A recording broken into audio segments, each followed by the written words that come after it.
the release of the new patch, we've got a new variant dungeon, with it a new mount that people were pretty excited for when it was first announced. So with that being the case, here is how to get not only all the endings, but also all the alternate fights. Starting with the left path, the alternate condition for the first boss is in fact random, as it can possibly rain, triggering the change. For endings number 1 and 2, after beating the first boss, you'll come to an opening where Matsuo will ask to fish. However, you'll need to refuse him and then take the left path, where you'll come across a Lalafell that is being attacked. If you want ending number 1, then you don't want to help him. However, if you want ending number 2, then you'll need to make sure he survives, keeping in mind that you can heal him. For endings number 3 and 4, we're going back to the opening, but this time we're going to let our elephant friend fish, after which we'll take the right path, eventually coming to another opening where he will ask us to help him find some bait. If you want ending number 3, then you're going to need to give him the bait from the sand on the right, but if you want ending number 4, then you need to give him the bait from the rocks on the left. With that, we are done with the left path, so let's move on to the center. To get the alternate first boss, you're going to want to make sure to step on the purple flowers in the water near the third set of trash mobs. This will turn the water poisonous, indicating that the trigger was met. Ending number 5 is incredibly simple to get, as all you need to do is fight all the trash before the final boss, doing nothing else really special. For ending number 6, we'll be doing basically the same thing. However, after the second set of trash, you'll want to make sure to walk through the red bushes to find a secret path where you're going to scare off some animals. You'll also do this after the third set of trash, where we'll walk through another set of red bushes to scare away even more animals, triggering the ending. For endings 7 and 8, you're going to need to unlock an alternate path. To do this, you'll need to kill the first set of trash in a certain way. Starting with the treant, you'll want to make sure it dies before the caterpillars, after which you'll want to pull all the caterpillars onto the sigil and make sure they die on it. If done correctly, the path should appear. Continuing on this path, you will eventually come to a set of trash mobs surrounded by 3 treant statues. For ending number 7, you'll want to make sure to not attack the Makote hiding behind the leftmost treant. However, for ending number 8, you'll want to make sure to attack her immediately. And that marks the end of the center path. So with that, let's move on to our final path, the right. If you want the alternate version of the first fight, then you're going to need to fix the statues just before the boss arena. For ending number 9, when you come to the dead end and have to talk to the fairy, you'll want to actually accept her help, triggering that ending. But for endings 10, 11, and 12, you're going to have to reject her 3 times to open an alternate path. On this alternate path, you will eventually come to a group of treasure chests. For ending number 10, you're going to want to ignore these chests. However, if you want ending number 11, you'll need to interact with them. And now for the secret ending. Past the chests, you'll come to an area with 3 statues that you're going to need to perform 3 rituals for. For the whale statue, you'll need to start by standing in the circle in front of the statue and then say in Say Chat, "O messenger from beyond the horizons, hear me." Keep in mind that the period is actually important for this message. After this, you're going to want to go in a circle clockwise or in the direction of the sparrow, and once you reach the whale again, you'll need to do another circle, but this time in reverse, so counterclockwise or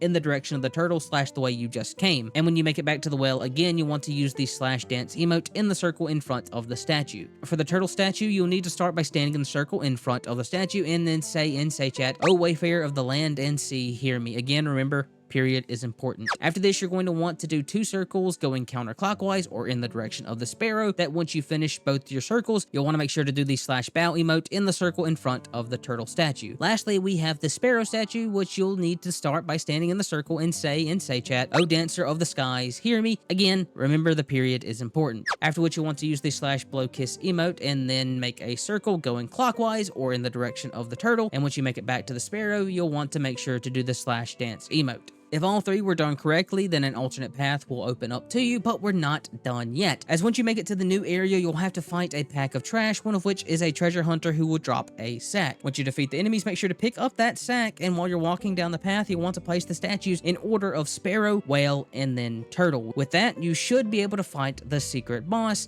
and that marks the end of this video. Hopefully, you found this helpful, and if you did, consider giving this video a like and or subscribing. Also, consider checking out one of my other guides, or if you want something different, then consider this follow-up video I made to my Emmett Lore video going over the connections he has to Greek myth. Either way, if you made it this far, thanks for watching, and I hope to see you again.